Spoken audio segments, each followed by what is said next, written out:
The Kansas prairie stretched endlessly in every direction, an ocean of tall grass that whispered secrets in the constant wind. Swift Eagle sat with his back against the rough wooden wall of an abandoned settler's cabin, his hands bound tightly behind him, with rawhide strips that cut into his wrists. Blood had dried on his shoulder, where a Pawnee arrow had grazed him during the skirmish that morning. His captors had left him here while they made camp a short distance away, confident that a wounded, bound Cheyenne warrior posed no threat in the middle of hostile territory. The sun was setting, painting the sky in shades of crimson and gold that reminded Swift Eagle of better days. He was 26 winters old, a respected hunter and warrior among his people, but today his luck had run out. He had been scouting near the disputed borderlands when he encountered a Pawnee hunting party.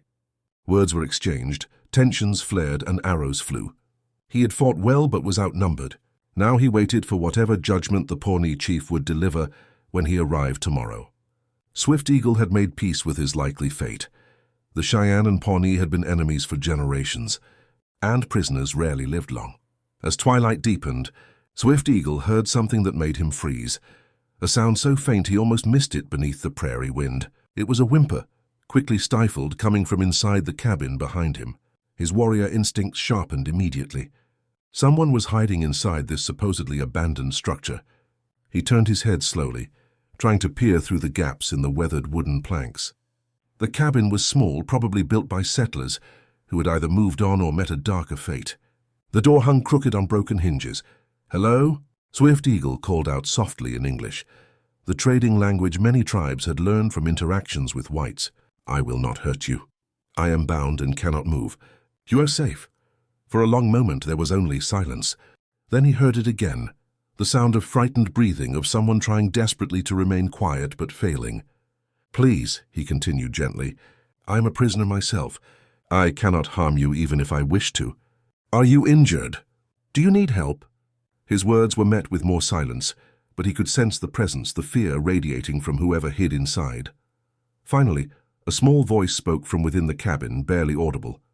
"Are you one of the Indians who attacked our wagon?" The voice belonged to a child, and it trembled with barely controlled terror. Swift Eagle's heart clenched.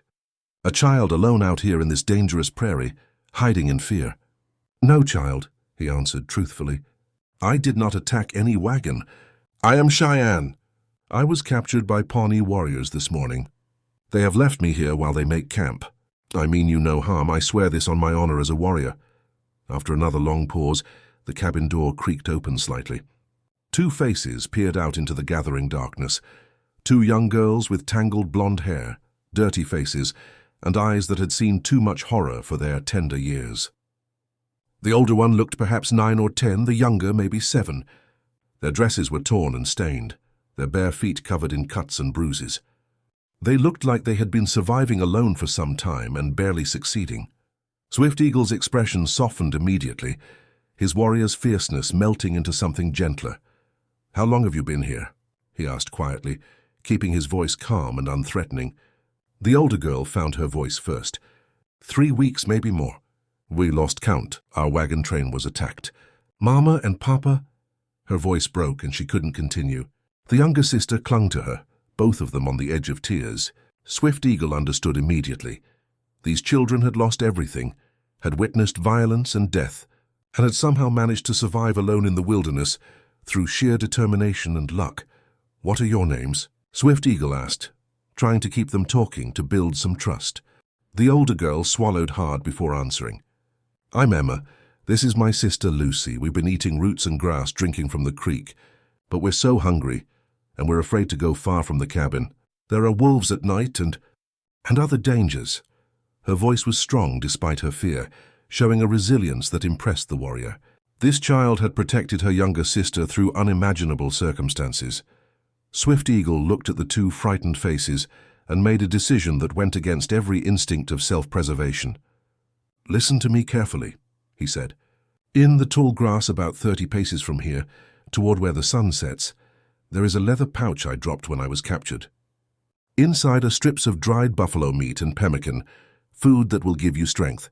There is also a small knife. If you can bring these things to me, I can cut my bonds. Then I can hunt for you properly, find fresh food, Teach you how to survive until help comes." Emma's eyes widened with suspicion and hope, warring in her young face. "Why would you help us? You're an Indian. Everyone says Indians are dangerous." Swift Eagle could not fault her fear.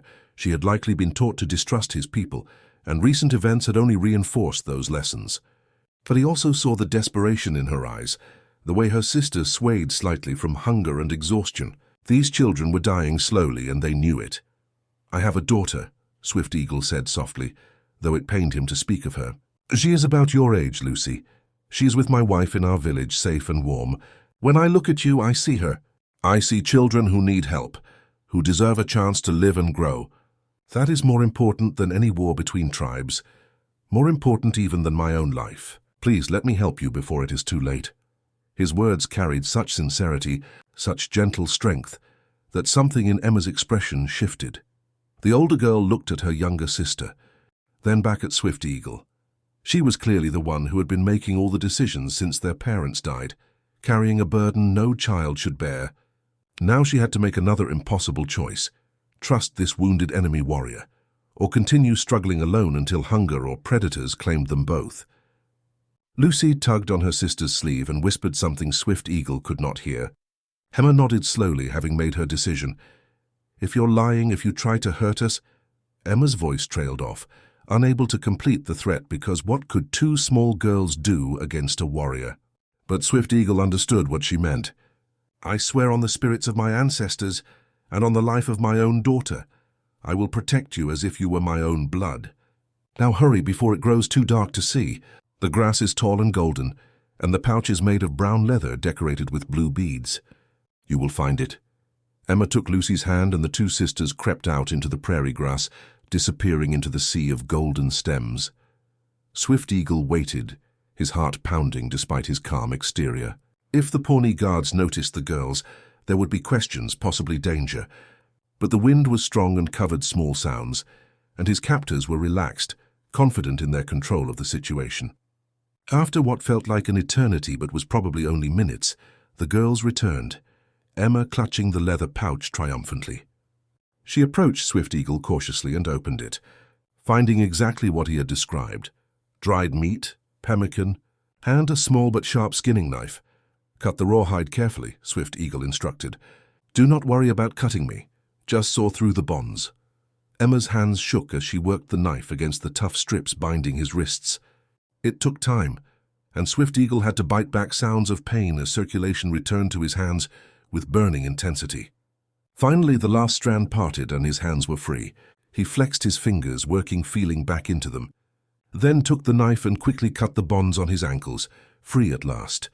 Swift Eagle stood slowly, fighting dizziness from the arrow wound and hours without water. He stumbled slightly, and Emma instinctively reached out to steady him before remembering her fear and jumping back. Swift Eagle smiled despite his pain. "Thank you, Emma, you are very brave. Now let us get you and Lucy fed properly. Then we will make plans for tomorrow, when the Pawnee chief arrives. But tonight you will not be hungry and you will not be alone. This I promise you." As full darkness fell over the Kansas prairie and stars began to emerge in the vast sky above, Swift Eagle worked quietly and efficiently. He could not risk a fire that might alert his captors, but he had other ways. He gave the girls some of the dried meat and pemmican, watching with satisfaction as they ate slowly, careful not to make themselves sick after weeks of near starvation. Then, using skills learned over a lifetime on the plains, he set snares in the tall grass near rabbit trails he had spotted earlier. By dawn, they would have fresh meat.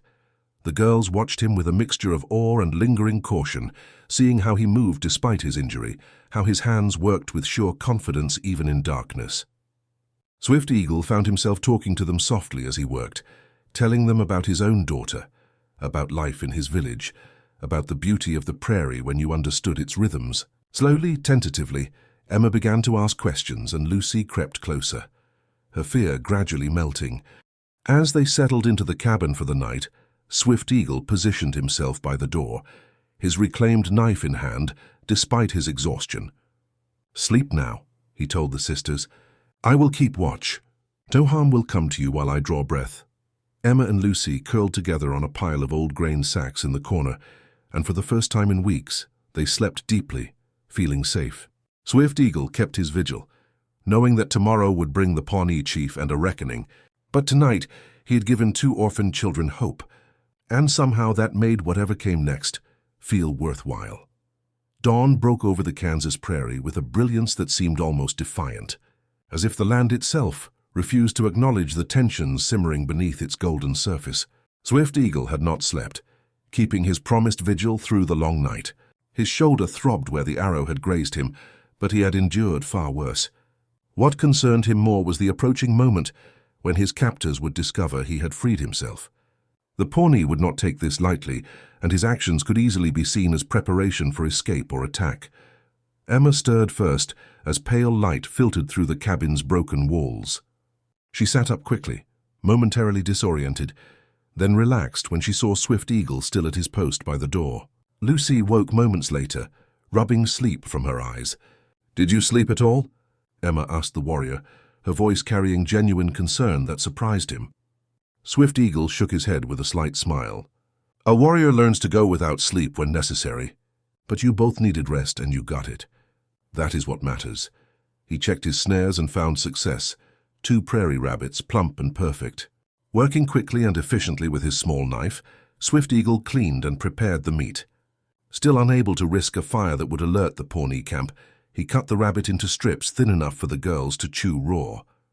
It was not ideal, but it was protein and nourishment their bodies desperately needed. Emma and Lucy ate hesitantly at first, unaccustomed to raw meat, but hunger won out over squeamishness. Swift Eagle ate nothing himself, giving his portions to the girls. As the sun climbed higher, Swift Eagle heard what he had been expecting, the sound of horses approaching the cabin. His body tensed instinctively, but he forced himself to remain calm. He turned to the girls, his expression serious but not frightening. "The Pawnee chief is coming. He is called Stone Wolf, and he is a great leader among his people. I do not know what he will decide about me, but I need you both to stay inside the cabin and remain quiet unless he speaks to you directly. Can you do this?" Both girls nodded, fear creeping back into their eyes. Emma grabbed Swift Eagle's arm suddenly. "Will they hurt you because you helped us?" The question was innocent but cut deep. Swift Eagle placed his hand over hers gently.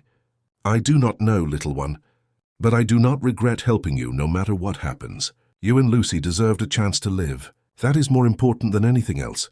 He squeezed her hand reassuringly, then stood and walked out to face whatever was coming, leaving the knife with Emma. "If anything happens to me, use this to protect yourselves. Head east toward the settler towns. Trust no one until you reach a proper settlement." Swift Eagle stepped out of the cabin into the bright morning sunlight, squinting as his eyes adjusted. Before him, approaching on horseback, was one of the most imposing figures he had ever seen. Stone Wolf, chief of this Pawnee band, rode a magnificent grey stallion with the bearing of a man who had never questioned his authority or right to lead. He was perhaps 40 winters old, with a face carved by wind and sun into sharp angles that spoke of both wisdom and severity.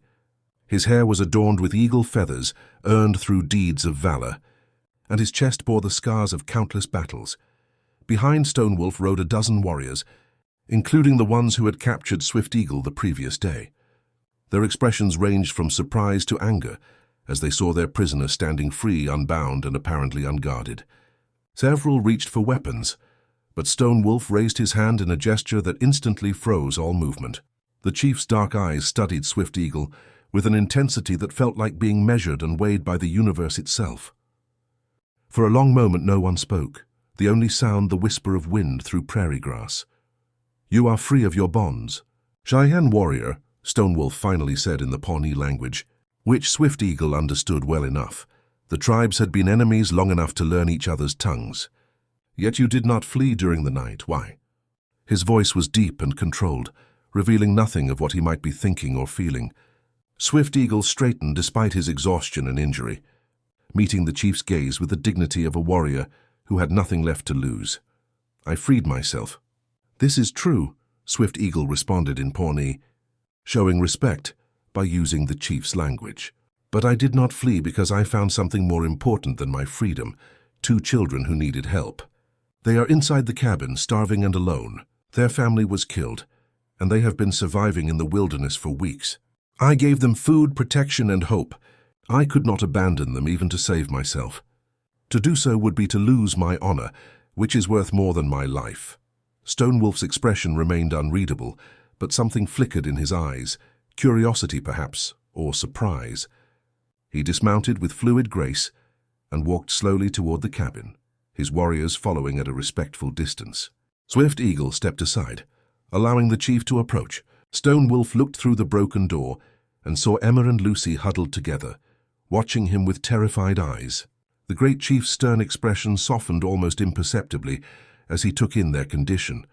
The torn clothing, the obvious signs of prolonged hunger, the bruises and cuts on their small bodies. "Come out."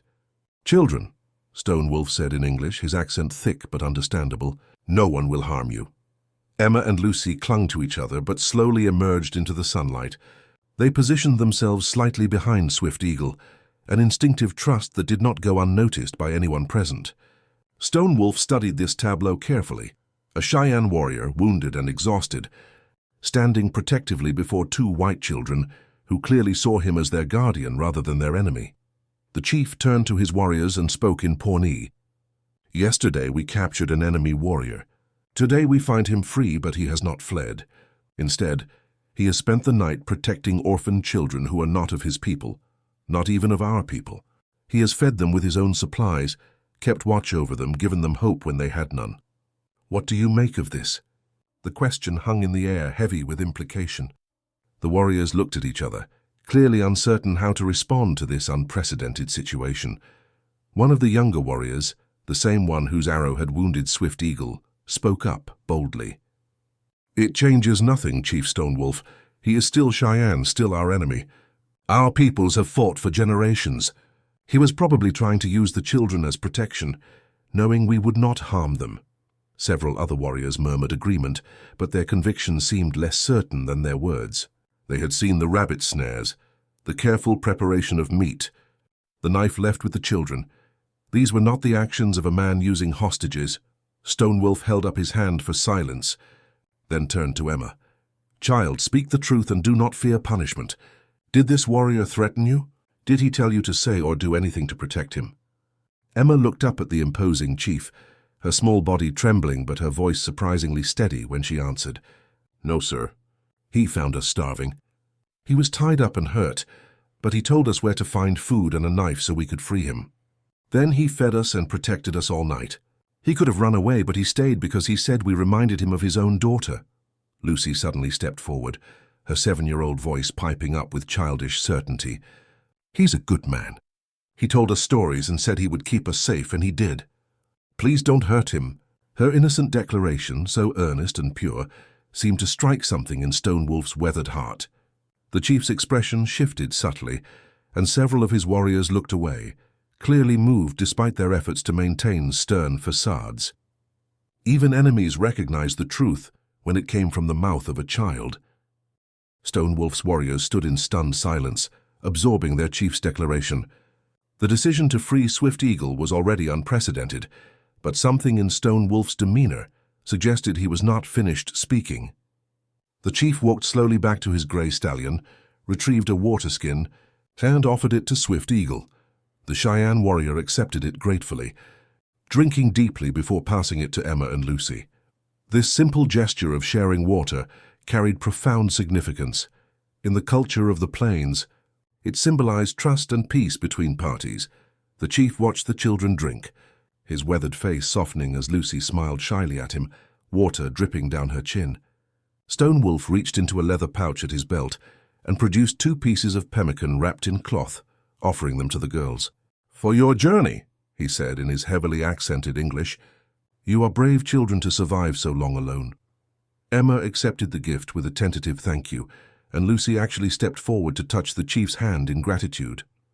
The spontaneous innocence of the gesture seemed to affect Stonewolf deeply. Turning back to Swift Eagle, the chief's expression became serious once more. "I have made my decision about your freedom, Cheyenne warrior, but there is more we must discuss. Walk with me." Stonewolf gestured toward the prairie, away from his warriors and the children. Swift Eagle glanced at Emma and Lucy, who nodded bravely, then followed the Pawnee chief. The 2 men walked side by side through the tall grass, An unlikely pair brought together by circumstances neither could have predicted only a day ago. When they were far enough that their conversation would not be overheard, Stonewolf stopped and turned to face Swift Eagle directly. "What you did for those children shows a quality I have seen rarely, even among my own warriors. You chose life over death, hope over despair, even when it cost you everything. But I must ask you something, and I need complete honesty. Do you truly believe our peoples could find a way to coexist peacefully, or was this merely an isolated act of kindness?" Swift Eagle considered the question carefully before responding. "Great Chief, I do not have answers that will solve generations of conflict. I know the Cheyenne and Pawnee have fought over hunting grounds, over honor, over wrongs both real and imagined. My own father died in a raid against your people when I was younger than Emma. I have reasons to hate the Pawnee, just as you have reasons to hate the Cheyenne. But when I look at my daughter's face, I wonder, must she inherit this endless war? Must her children and their children continue fighting battles that began before any of us were born?" Stonewolf nodded slowly, his dark eyes distant with thought. "I have wondered the same thing. My eldest daughter is 14 winters now, almost of age to marry. Young warriors come seeking her hand, and they speak of glory in battle, of counting coup against enemies, of taking horses and honor from the Cheyenne. Once I would have welcomed such talk, but lately I find myself wondering if there is not more to life than preparing the next generation for war. Your actions yesterday have forced me to confront these thoughts more directly." The Pawnee chief walked a few more paces, his hand absently touching the eagle feathers in his hair, each one representing a deed of valor, a moment of bravery in battle. "My people respect me, because I have led them well in times of conflict. I have protected our villages, secured our hunting grounds, and brought honor to our tribe. But a chief must also have vision for the future, not just skill in managing the present. What I am about to propose will shock my warriors, and likely your people as well. It may even cost me the respect I have earned. But I believe it is necessary." Swift Eagle felt his heartbeat quicken, sensing that something momentous was about to be spoken. Stonewolf faced him fully, warrior to warrior, leader to leader, his expression intense with conviction. "I propose an alliance between our bands, not through conquest or submission, but through mutual respect and benefit. Your people need safe passage to better hunting grounds in the West. My people need knowledge of the changing seasons and the white settlers' movements. Together we could be stronger than apart. But more than practical benefits, I want to try something that has never been done between our tribes." The chief paused, letting his words sink in before continuing. "I propose that you, Swift Eagle, become a bridge between our peoples. You would live part of each season with your Cheyenne band and part with my Pawnee band. You would teach us about the Cheyenne ways, and we would teach you about ours. You would carry messages of peace and cooperation, helping both tribes see that the other is not monster or demon, but human, with families, hopes, and dreams just like their own. In time, perhaps others would follow your example. Perhaps trade agreements could be established or peaceful meetings arranged." Swift Eagle stood speechless, his mind racing with the implications of what Stonewolf was proposing. It was radical, unprecedented, and potentially dangerous for everyone involved. His own people might see him as a traitor, living among their enemies. The Pawnee warriors might never truly trust a Cheyenne in their midst, and yet the possibility of it, the chance to break the cycle of violence that had claimed his father and threatened his daughter's future, was intoxicating and terrifying in equal measure. "Why me?" Swift Eagle finally asked. "You could propose this alliance to any Cheyenne warrior. Why choose someone you captured in battle, someone whose presence might remind your people of conflict rather than peace?" Stonewolf smiled slightly, the first genuine smile Swift Eagle had seen from the stern chief. "Because you have already proven you can put compassion above tribal loyalty. Because you saved children who were neither Cheyenne nor Pawnee, showing that your humanity extends beyond the boundaries of your people. And because my warriors witnessed it all, they cannot deny your character or courage. You are the perfect person to begin this impossible journey." Swift Eagle turned to look back toward the cabin where Emma and Lucy waited, surrounded by Pawnee warriors who no longer viewed them with hostility, but with something approaching protective concern. He thought of his own daughter back in his village, of the stories he told her about being brave and honorable. What kind of father would he be if he refused to take a difficult path that might give her a more peaceful future? What kind of warrior valued his comfort over the welfare of generations yet unborn? If I agree, Swift Eagle said slowly, there will be those among my people who call me traitor. There will be Cheyenne warriors who see your offer as a trick, a way to weaken us or learn our secrets. How do we overcome such suspicion? Stone Wolf nodded, having anticipated this concern. We start small. You escort the children to safety as planned. Then you return to your people and tell them what happened here. Tell them of my offer, but make it clear that you speak only for yourself, not for all Cheyenne. If your chief is wise, he will see the potential. If not, you can still serve as a messenger between us, carrying news that might prevent unnecessary conflicts.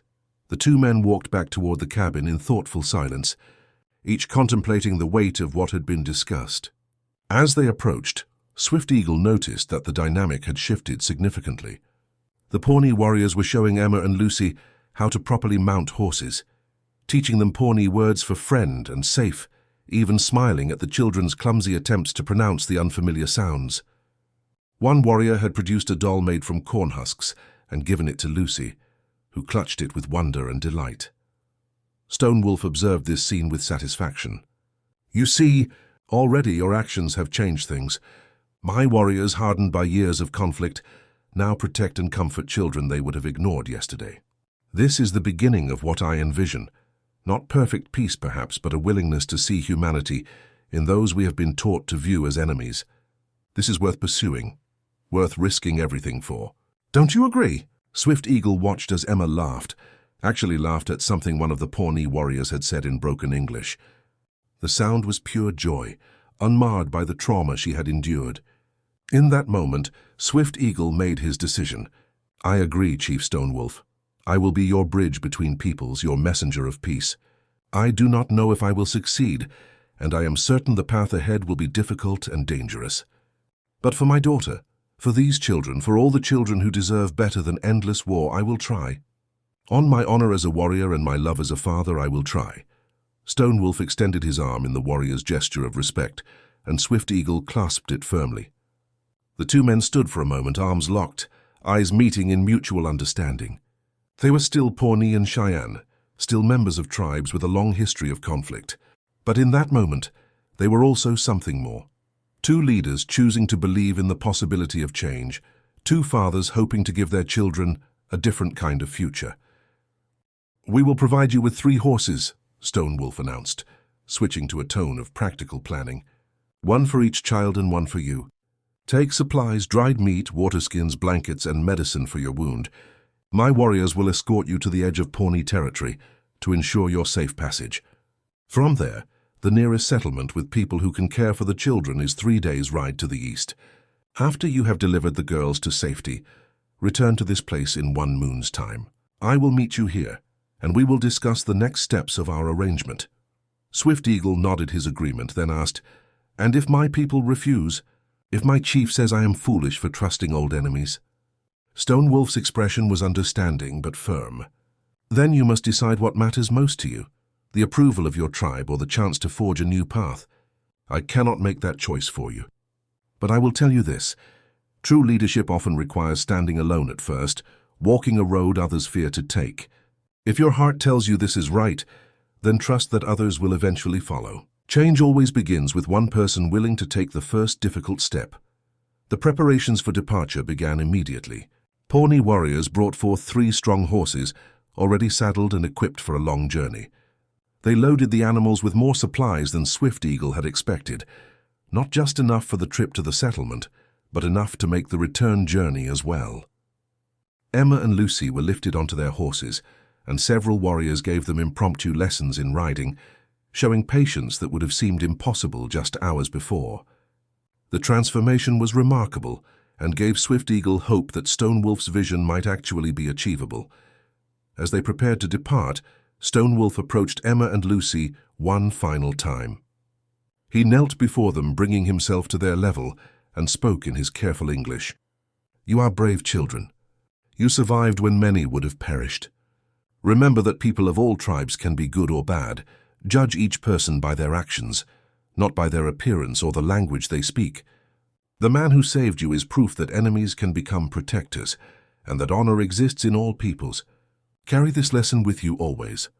Emma, showing wisdom beyond her years, did something that stunned everyone present. She leaned forward and hugged Stonewolf, wrapping her small arms around the fierce chief's neck. "Thank you for not hurting our friend," she whispered. "Thank you for helping us go home." Lucy followed her sister's lead, also embracing the chief. Stonewolf's eyes glistened with moisture that he did not try to hide. When the girls released him, he stood and turned away quickly, but not before Swift Eagle saw the depth of emotion on the great warrior's face. 6 Pawnee warriors were selected to serve as escorts, led by Gray Fox, an older warrior whose weathered face suggested he had seen much in his life. Gray Fox approached Swift Eagle with an expression that mixed respect with residual suspicion. "I do not fully understand our chief's decision," he admitted honestly, "but I respect his wisdom and I have seen your courage. I will ensure you reach the boundary of our territory safely.